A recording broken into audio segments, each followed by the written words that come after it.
Ар бириңер бул шайлоонун ачык жана таза өтүшүнө салым кошо аласыңар. Анын жолун азыр айтып беребиз.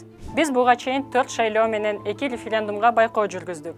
Жана келе жаткан шайлоонун алдында силерге Кыргызстандагы шайлоонун негизги көйгөйлөрүн жана аларды алдын алууга кандай жардам бере аларыңарды айтып беребиз. Шайлоолордогу эң негизги көйгөйлөр бул добуш сатып алуу, админ ресурсту колдонуу жана үгүт учурундагы мыйзам бузуулар. Азыр анын ар бирин кененирээк карап көрөлү.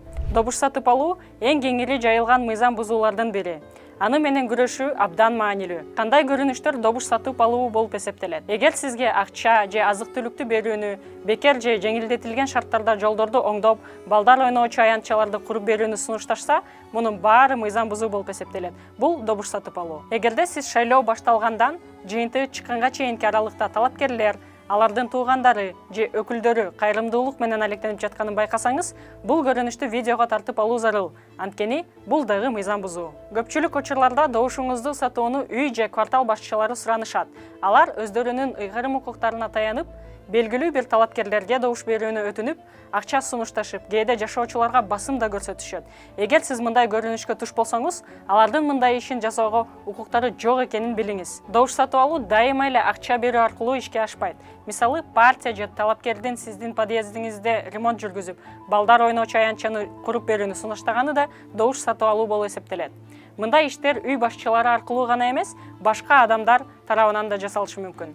Кыргызстанда шайлоонун ачык айкын өтпөгөнүнүн дагы бир себеби бул административдик ресурсту колдонуу.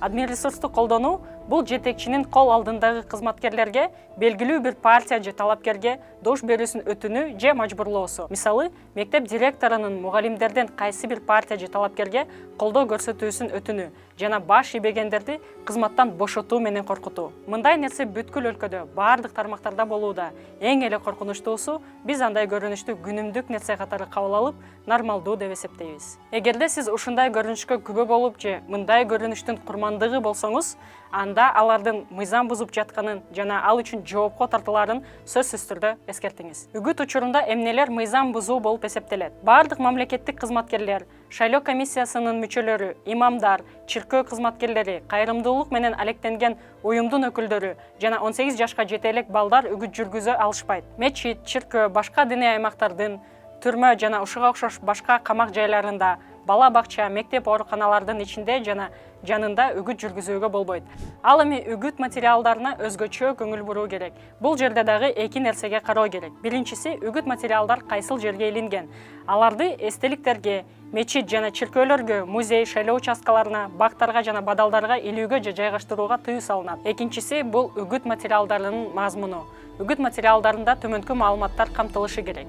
Материалды ким даярдаган, ким буйртма берген, басылган күнү менен нускасы, буйртма берген тараптын шайлоо фондунун каражатынан төлөм жүргүзүлгөндүгү тууралуу маалымат. Буйртма үчүн акы төлөгөн кишинин толук аты жөнү. Эгер сиз кайсы бир мыйзам бузууга кабылсаңыз, алгач мыкты видео далил тартып, мыйзам бузууну кыскача сүрөттөп бериңиз. Андан соң бул видеонун алдында же профилдин шапкасында бекитилген шилтеме аркылуу кирип форманы толтуруңуз. Биргеликте биз шайлоонун таза өтүшүнө салым кошо алабыз.